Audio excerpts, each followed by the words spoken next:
10వ వచనాన్ని మనం జ్ఞాపకం చేసుకుందాం. ఈ సంకల్పం బట్టి ఆయన పరలోకములో ఉన్నవే కానీ భూమి మీద ఉన్నవే కానీ సమస్తము క్రీస్తు నందు ఏకముగా సమకూర్చవలని తనలో తాను నిర్ణయించుకొనును. తర్వాత మరియు క్రీస్తు నందు ముందుగానే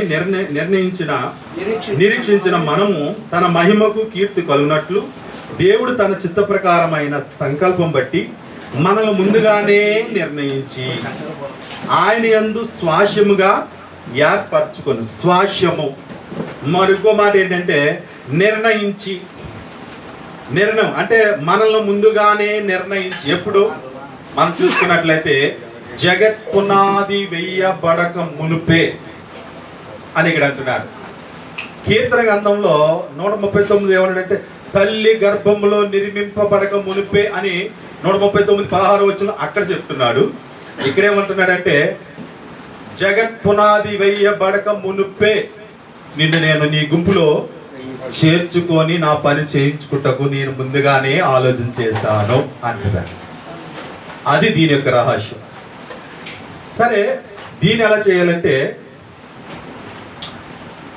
మన యొక్క సొంత ఆలోచన, సొంత తలంపు తీసి దేవునికి అన్ని విషయంలో లోబడి విధేయతగాను, వినయముగాను, ఓర్పుగాను, సహనముతోను అన్ని విషయాల్లోనూ మనము విధేయత కలిగి దీనికి మనము ఎలా ఉండాలంట? స్వాత్రికులుగా కనపడుతూ ఉండాలి. అది దేవుని యొక్క ఆలోచన. బ్రదర్ భగత్ సింగ్ గారు మరి 89లో కన్వెన్షన్ పెట్టాడట. ఇదో సాక్ష్యం నేను చెప్తున్నాను. ఆయన 4 దినాలు ఫిబ్రవరిలోను ఈ కన్వెన్షన్ పెట్టాడు. అనగా ఒక మీటింగ్, ప్రత్యేకమైన కూటములని ప్రకటన చేస్తే ఆయా ఊరుల నుంచి, ఆయా దూర ప్రాంతాల నుంచి, ఆయా దేశాల నుంచి చాలామంది వచ్చారు. అది ఇంగ్లాండ్ నుంచి ఒక వ్యక్తి మరి భగత్ సింగ్ గారితో మరి అయ్యా పర్మిషన్ అడిగాడు. ఒక 4 రోజులు నేను ఈ పరిచర్లో ఉండాలని తమరి యొక్క పర్మిషన్ తీసుకోవాలని ఆశపడుతున్నానంటే సరే అని ఆయన ఓకే అన్నాడు. సరే, ఇతగాడు ఏం చేస్తున్నాడు పరిచర్య అంటే ఆ భోజనం చేసే కాడ ఇంగ్లీష్ రాకులు తీయడం, తర్వాత ఆ టాయిలెట్ కాడ శుభ్రం చేయటము, వంట పరిచర్య చేసే కాడ అక్కడ వెళ్ళటము, మందిరంలో తూడ్చి చాపలు వేయటము, ఇవన్నీ కుర్చీలు నీట్గా తురటం, పరిచర్య చేస్తున్నాడు ఆయన. సరే, ఈ కన్వెన్షన్లో మరి ఈ 4 దినాలు కూటంలో మరి ఈ ప్రత్యేక సహవాస కుడికల్లో వేల కొద్ది జనం వచ్చేసారు. సరే, మరి మన సహవాస విధానం ఏంటంటే అన్ని విషయంలో ఒదిగిని ఎక్కడ పడితే అక్కడ కూర్చొని దేవుని వాక్యాన్ని వింటూ ఉంటారు కనుక ఆ విధంగా జరుగుతుంది. మొదటి రోజు జరిగింది, రెండో రోజు జరిగింది, మూడో రోజు జరిగింది, మూడో రోజు మరి 4వ రోజు జరుగుతుంది. 4వ రోజు మధ్యాహ్నం నుంచి ఆయన భగత్ సింగ్ గారు నేను మీకు ఒక వ్యక్తిని మేము పరిచయం చేయబోతున్నాను అన్నాడు. సరే, వీళ్ళందరూ చూస్తున్నారు, ఎవరు వస్తారబ్బా, ఎవరు ఆ వ్యక్తి, ఎవరని వీళ్ళందరూ ఎదురు చూస్తున్నారు, కూర్చున్న వాళ్ళందరూ కూడా. అయితే ఈయన ఆ ఇంగ్లీష్ త్రాగులు తీసే కాడ, ఆ టాయిలెట్ కాడ, ఇంకెక్కడ పరిచయం చేసే కాడ ఇలా చూస్తున్నారు. వీళ్ళందరూ చూస్తున్నారు, ఎవరో పట్టించుకోవట్లేదు, ఏదో పరిచయం చేస్తున్నారులే అనుకున్నారు. అయితే నేను మరి సహోదరుడు విలియం గారిని మీకు అందరికీ నేను పరిచయం చేయబోతున్నాను. బ్రదర్ విలియం గారు రండి దయచేసి అనగానే ఆయన లేచి వస్తుంటే వాళ్ళందరూ చూసి అరే ఈయన ఆ ఇంగ్లీష్ లాగా కాడ ఉన్న వ్యక్తి కదా, ఆ టాయిలెట్ కాడ ఉన్న వ్యక్తి కదా, ఇక్కడ ఉన్న వ్యక్తి కదా, పరిచయం ఈయన పిలుస్తున్నాడు భగత్ సింగ్ గారు అని ఆశ్చర్యపోయారట. మీకు ఒక విషయం చెప్తున్నాను. బ్రదర్ రండి అనగా వచ్చాడు. వచ్చిన వెంటనే ఈయన ఎవరో తెలుసా మీకు అంటే తెలుసండి, అన్ని చోట్ల పరిచయం చేశాడు ఆయన, అన్ని చోట్ల ఉన్న వ్యక్తి కదా అంటే నో దేవుని విషయంలో తాను ఒదిగిపోయి పూర్తిగా దేవుని యొక్క పరిచయం కోసం, దేవుని యొక్క మరి ఉద్దేశాల కోసం వచ్చిన వ్యక్తి ఈయన. ఇంగ్లాండ్ దేశం నుంచి వచ్చాడు ఈయన. సుమారు ఈయనకి కొన్ని వేల కోట్ల ఆస్తి గలవాడు అన్నట్టే. స్వాట్లోనే ఒక 50-60 మంది మారు మనసు పొందారంట. మారు మనసు పొంది వెంటనే ఈ యొక్క సాక్ష్యం చెప్పిన వెంటనే ఈయన అని అందరూ ఆశ్చర్యపోయారు. భక్తి గారు చెప్పినాడు, ఈ యొక్క బ్రదరు కొన్ని వేల కోట్లకి ఆస్తిపరుడు ఇంగ్లాండ్ దేశంలో. అటువంటి వ్యక్తి ఈ 4 రోజులు ఈ యొక్క సహవాస కుడికిలో, బ్రదరు నేను కూడా కొద్దిగా పరిచయం చేస్తాను, నాకు అవకాశం ఇప్పించండి, మా యొక్క రిక్వెస్ట్ అనగానే నేను ప్రభు చిత్తానుసారంగా ఆయనకు అవకాశం ఇస్తా ఆయన చేశాడు. అందరికంటే చాలా విధేయతగా పరిచయం చేసిన వ్యక్తి ఈయన. వాళ్ళందరూ సాక్ష్యం చెప్పారు. వెంటనే ఒక 60-70 మంది వెంటనే బాప్తీసం పొందినట్లు నేను మరి బ్రదర్ టీ కోషి గారని నరసాపురం మీటింగ్ పెట్టినప్పుడు ఒక సాక్ష్యం పుస్తకం ఇచ్చాడు, దాంట్లో చదివేమాని. అంటే నేను ఎందుకు చెప్తానంటే ఒక సాక్ష్యార్థం దేవుడు ఎందుకు మనల్ని ఏర్పాటు చేసుకున్నాడు అని అంటే, దేవునికి ఉద్దేశం ఆయనలో ఉంది. మొదటగా మనలో లేదు, ఆయనలో ఉంది కనుక నిన్ను ఈ స్థానంలో నిన్ను ఈ చోటున నేను నిలబెట్టాను కనుక మనం ఎలా ఉండాలి? నిలిచేటట్టుగా ఉండాలి. అది ఖచ్చితంగా మనం నమ్మాలి. నిలిచేటట్టుగా మనం ఉండాలి. ఏ విషయంలో? సంఘం విషయంలో ఉండాలి, సంఘం బాధ్యతలో ఉండాలి, సంఘాన్ని బిడ్డల క్షేమాన్ని మనం చూసుకుంటూ ఉండాలి, అన్ని విషయంలో బాధ్యత వహిస్తూ ఉండాలి.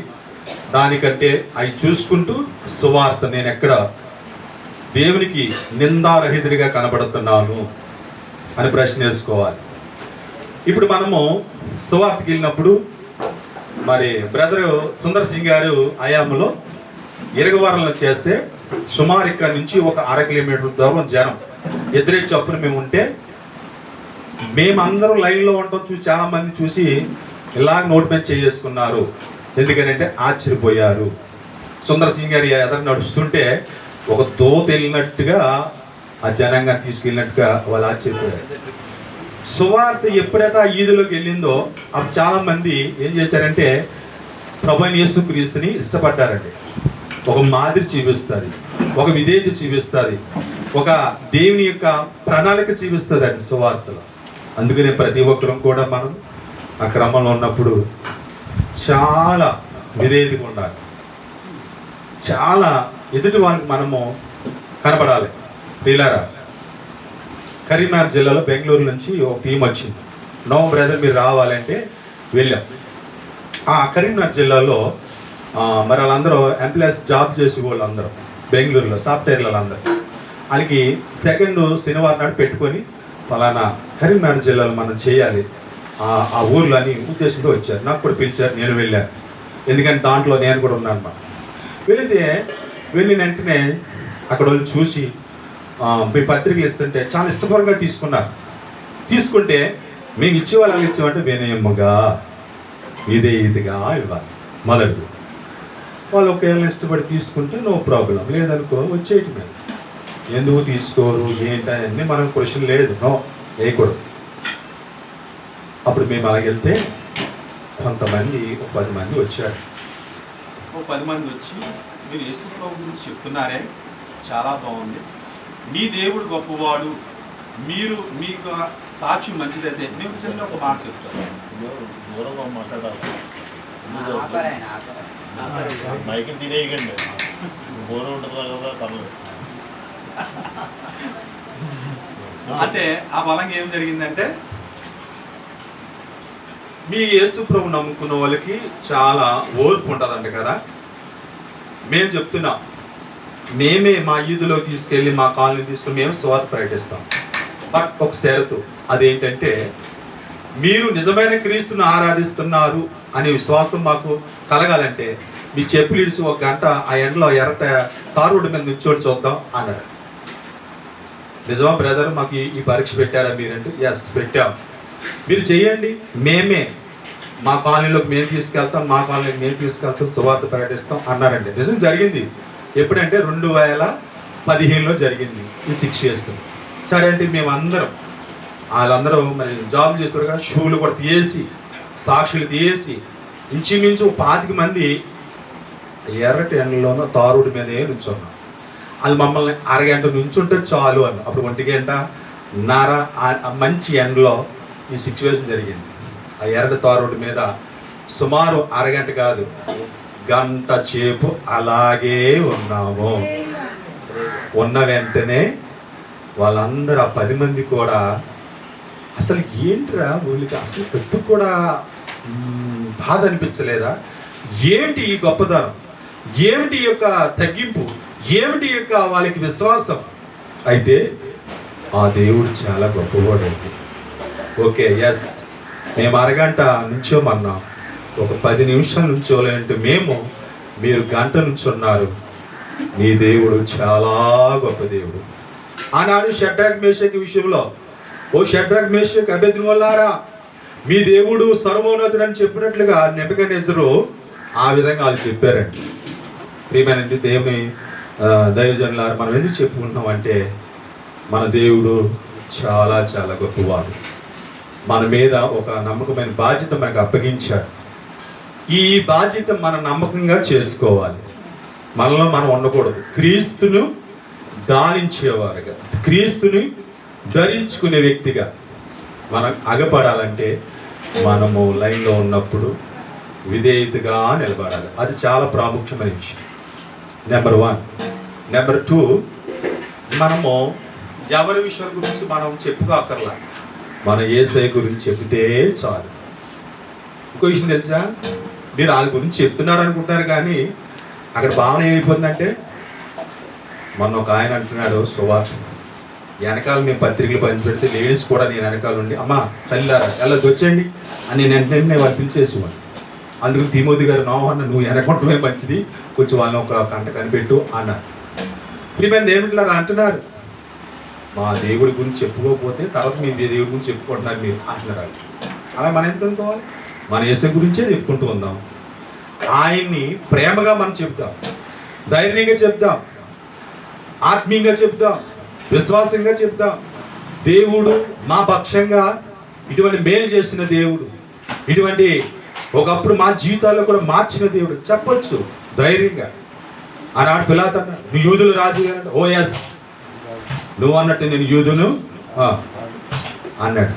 అంటే ఆ పక్క ఇశ్రాయేల్ అందరూ ఆ యొక్క ఇరుకు ఆ ప్రాంత ప్రజలందరూ కూడా సిలువేయండి అంటే యేసుప్రభువు ఏమన్నాడు? మౌనమే పాటించాడు. ఆ మౌనం మనకు ఉండాలి. క్రీస్తుని మనం ధరించుకున్న వారిగా ఉన్నాం కనుక ఆ పరిమాణము అనేది కనపడాలి, ఖచ్చితంగా కనపడాలి. మీకు ఒక విషయం తెలుసా, ఇప్పుడు నేను ఆసంట్లో మందిరం నడిపిస్తున్న సంఘం, నేను ఎవరికి వాక్యం చెప్పాల, నా క్రియలతోటే వాళ్ళకి చెప్పా, అంతే. నా క్రియలే వాళ్ళు చూసి, నా ప్రవర్తన చూసి మారిపోయారండి వాళ్ళందరూ. నిజంగా చాలా మాస్ ఏరియా, నేను వేసే మేమున్న ఏరియా మాస్ ఏరియా. అలా అలా గొడవ పెట్టుకుంటారు. నేను నిలబడితే చాలు, అలా ఒక్కరు కూడా అమ్మో నో పాస్ట్ కడుతున్నారు బాబాయ్ సైడ్ అయిపోతారు. ఎందుకంటే నేను ప్రేమతోటే వాళ్ళని ఆర్పేస్తాను, ప్రేమతోటే మలుస్తాను, ప్రేమతోటే ఆ విధంగా గెలిచాను. అక్కడ దేవుడి బిడ్డలారా, మనము మాదిరిగా లేవని జీవితము చాలా అవసరము. రండి, అక్కడ ఏమన్నాడు? తిమోతి రాసిన పత్రికలో ఆ మాట మనం జ్ఞాపకం చేసుకుందాం. మరి అక్కడ కలిగే మాటను మనం ఒకసారి చాలా జాగ్రత్తగా మనం గమనించుకుంటూ ఉంటే చాలు. ఇది నా బాధ్యత, ఇది నా వంతు, నా స్థానం అనేది మనం ఎప్పుడైతే మనం ఏర్పడుతుందో దాన్ని మనం మంచిగా హృదయపూర్వకంగా అంగీకరించాలి. ఇది నా పని, ఈ పత్రిక ఇచ్చే పని నాది, ఈ లైన్లో నుంచున్నది నా స్థానము, నా పరిధి వరకు నేను జాగ్రత్తగా ఎవరితోటి మనము చెప్పించుకోనక్కర్లేని పనివారిగా ఉండటం అనేది చాలా మంచిది. కనుక నేను ముగిస్తున్నాను. ఈ యొక్క 1 తిమోతి రాసిన పత్రిక 6వ అధ్యాయము మరి మనం చూసినట్లయితే 12వ వచనం అంటున్నాడు, ఏమన్నాడు?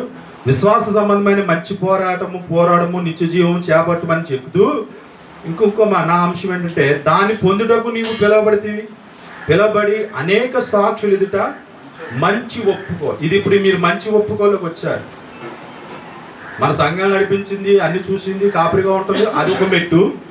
రెండో మెట్టు ఏంటంటే సువార్త మెట్టులో నువ్వు పాల్గొనాలి.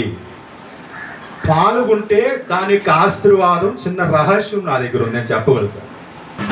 సువార్తలో నువ్వు యథార్థంగా ఆత్మీయతగా నువ్వు పాల్గొన్నావంటే దేవుడు ఆ వారం అంతా, ఆ నెలంతా నీ కుటుంబానికి, నీ సేవకి, నీ పరిసరికి దేవుడు దినదినము నీకు తోడుగానే ఉంటాడు.